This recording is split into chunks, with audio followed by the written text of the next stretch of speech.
There's a mug in our kitchen with a hairline crack running through the handle, held together with superglue that's gone yellow with age. And I still can't throw it away even though it's useless, even though it leaks tea onto the counter every single time.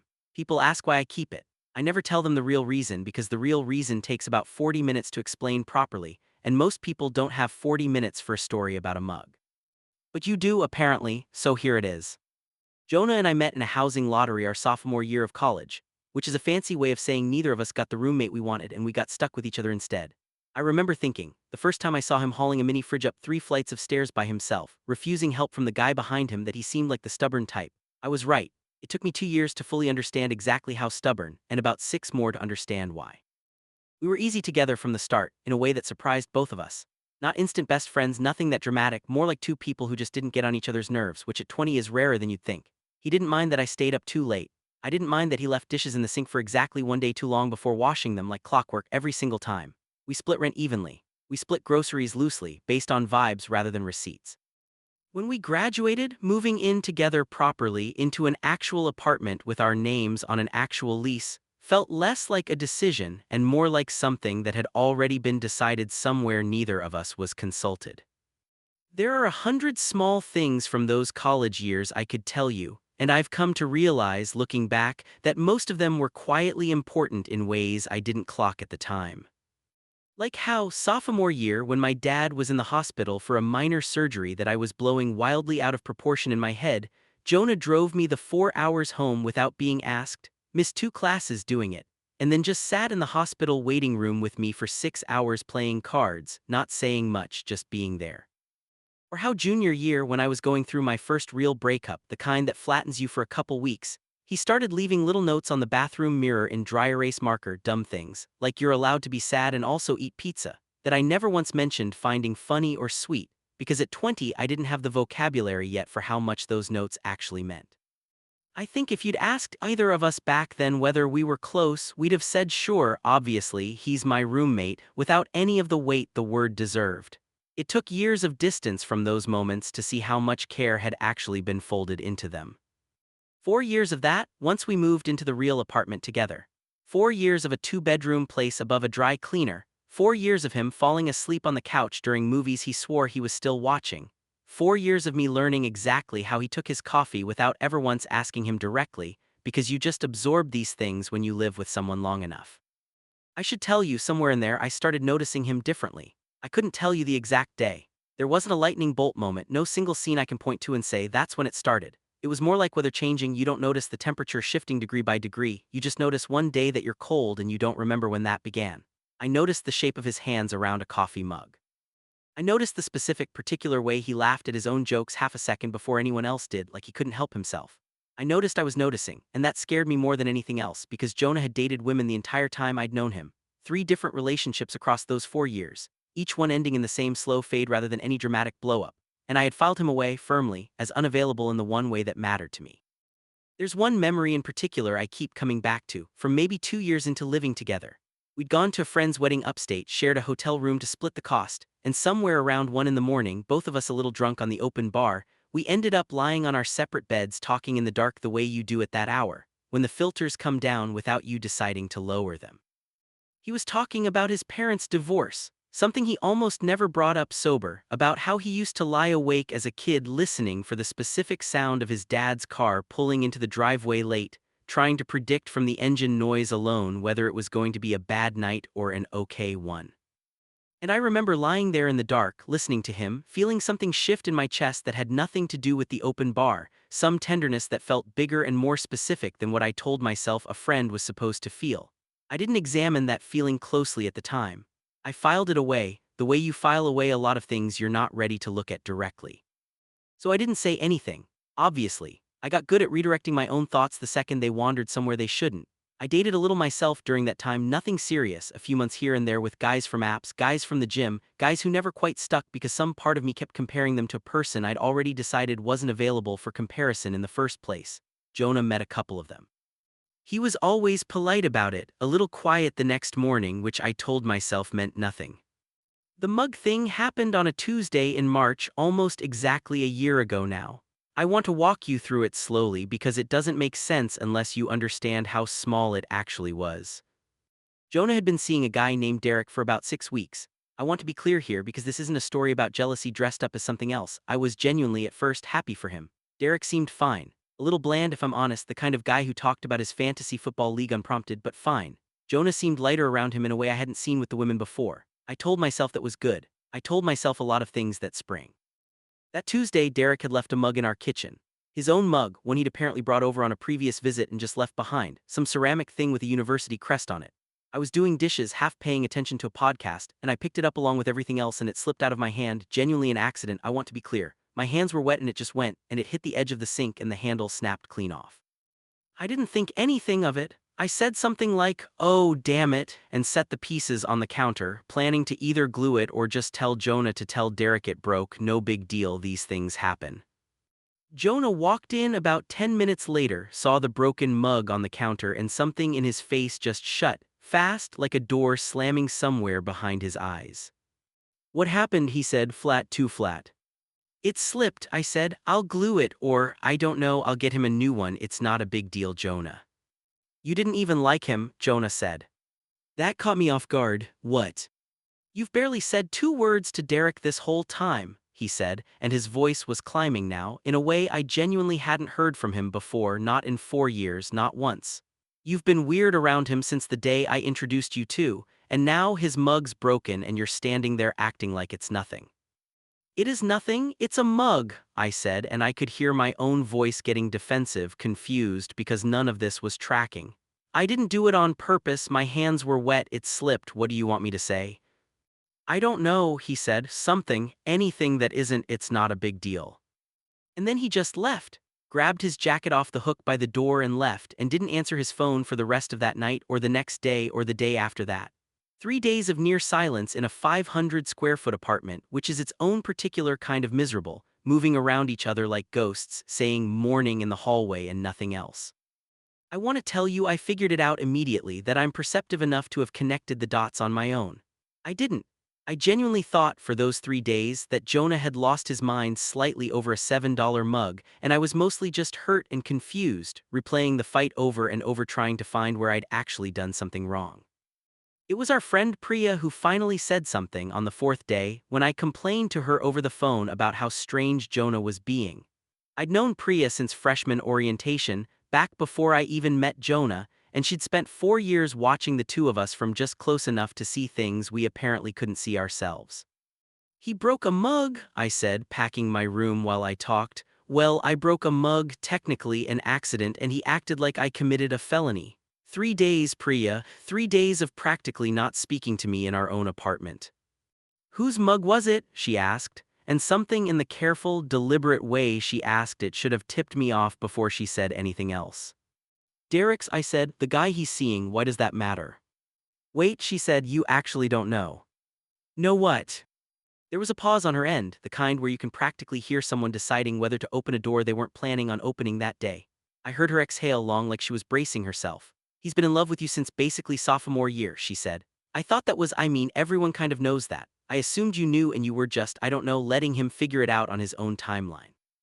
I actually laughed at first because it sounded so wrong, so impossible, that I assumed she was joking or mistaken. "Priya, he's dated 3 women and now he's dating a guy who talks about fantasy football for 20 minutes at a time. That's not someone who's been in love with me." "Derek's a placeholder," she said gently, like she felt bad saying it. "I don't think Jonah would put it that way, but that's what it is. He's been trying to feel something for other people because he didn't think he could ever have the thing he actually wanted. And now his placeholder's mug is broken and you called it nothing, and I think that hit something in him that had nothing to do with the mug."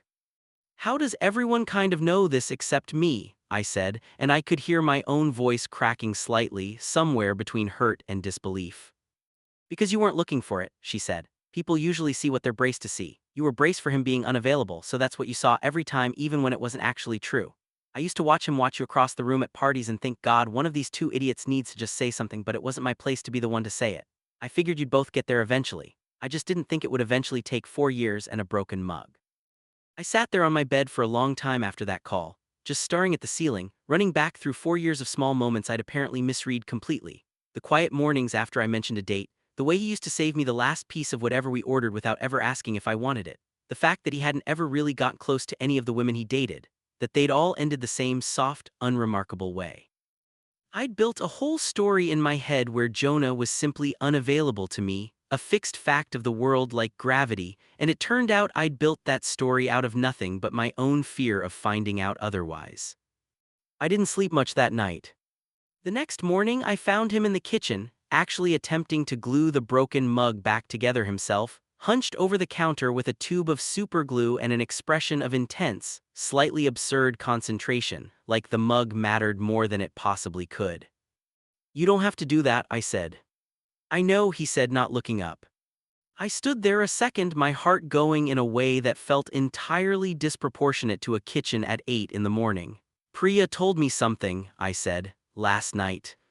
His hand stopped moving, he still didn't look up. "Told you what?" "She said you felt something for me since sophomore year," I said. My voice was shaking a little, which embarrassed me, but there was no stopping it at that point. "Is that true?" The silence went on long enough that I actually thought he wasn't going to answer at all, that he'd just let the question sit there unanswered forever, the two of us frozen in that kitchen like the whole thing might just quietly die if nobody moved. "Yeah," he finally said, so quiet I almost missed it. "It's true." "Since sophomore year," I repeated, needing to hear it again, needing it to be real. "Since you helped me carry that stupid mini fridge up the stairs even after I said I didn't need help," he said, and there was something close to a laugh in it, wet and unsteady. "You didn't even ask, you just grabbed one end and started walking. I don't know why that's the moment, but it is. It's always been that moment." "Jonah," I said, and I didn't actually know what I was going to say next, I just knew his name needed saying. "I dated all those people," he said, finally looking up at me. And his eyes were red in a way that told me he hadn't been sleeping much either, because I genuinely thought if I just kept trying with other people, eventually one of them would stick and it would stop mattering that it wasn't you. And it never worked, not once. I'd be sitting across from someone perfectly nice, and some part of me would just be thinking about whether you'd laugh at the same thing they said, whether you'd have liked the restaurant, whether you were home yet, waiting up. It got exhausting, honestly. Being in a relationship and still checking every few minutes whether you existed in the room. "And Derek," I said. "Derek's nice," Jonah said. "Derek doesn't know any of this. Derek deserves better than being the guy I was using to try to stop feeling something for my roommate." He set the glue down, finally, and rubbed his face with both hands. "I broke it off with him yesterday, actually. Before you ask, I should have done it before the mug thing. If I'm honest, that whole fight was never really about the mug." "I gathered that eventually," I said, and something in my chest that had been clenched for years, longer than I think I'd even let myself admit, started, slowly, carefully, to loosen. "I don't know what you feel," Jonah said, and his voice had gone smaller, more uncertain than I'd ever heard it. "I want to be clear, I'm not assuming anything here. I've just been carrying this by myself for so long that I think I finally hit some kind of limit and it came out sideways over a mug, which is embarrassing, but here we are." I didn't answer him with words right away. I want to be honest about that, because in the version of this story I used to imagine, back when I still thought this was impossible, I always had some perfect line ready. In real life, I just crossed the kitchen and put my hand over his on the counter, next to the broken pieces of a mug that belonged to a man who deserved better than being someone's placeholder, and I said, "I've been noticing you for a long time too." I just didn't let myself call it anything. He looked down at our hands like he wasn't fully convinced they were real. "How long?" he said. "Long enough that I dated other people trying to stop, same as you," I admitted. "It didn't work for me either." He let out this sound that was half laugh, half something closer to crying, and he said, "We're both idiots," and I said, "Yeah, we really are." And neither of us moved for a second, just standing there in a kitchen that smelled faintly of superglue. 4 years of careful distance finally collapsing into something so much simpler than either of us had let ourselves imagine. We didn't kiss right then, if you're wondering. It felt too fast, too much like a movie ending rather than something two actual people would do after that particular conversation. What we did instead was sit down at our kitchen table, the same table we'd eaten 1,000 ordinary dinners at, and just talk. Really talk, for the first time in years, about everything we'd been too scared to say, every moment I'd misread as him being unavailable, every relationship he'd tried to force to work, the specific loneliness of loving someone you live with and see every single day while believing you'll never get to have them. It took hours. We missed dinner entirely and didn't notice until nearly midnight. The first time we actually kissed was 3 days later, and it wasn't dramatic either. We were doing dishes, actually, some strange symmetry to that, and he bumped my shoulder reaching for a towel and just sort of stayed there a second too long, and I turned my head, and it happened the way ordinary things happen, quietly, without any music behind it. We told Priya first, obviously, since she'd been the one to finally crack the whole thing open. She didn't say, "I told you so," though she absolutely could have. Instead, she just went quiet on the phone for a second and then said, "Okay, good, I've been holding my breath about you two for actual years." And I could hear that she meant it, that this had cost her something too, watching from the sidelines all that time, not being able to just hand us the answer directly. Telling the rest of our friends took a few weeks, spread out in small conversations rather than any big announcement, and the responses landed in this strange, funny range from finally to genuine shock, depending on how closely each person had actually been paying attention.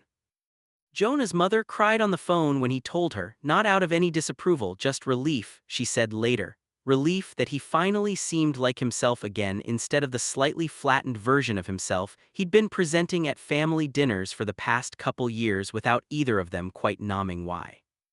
My own parents took it in stride in the specific, undramatic way they take most things, though my mom did admit, a few months in, that she'd wondered about the two of us back at my college graduation, watching how Jonah hovered near me in every photo like he couldn't help positioning himself close. It's been almost a year now.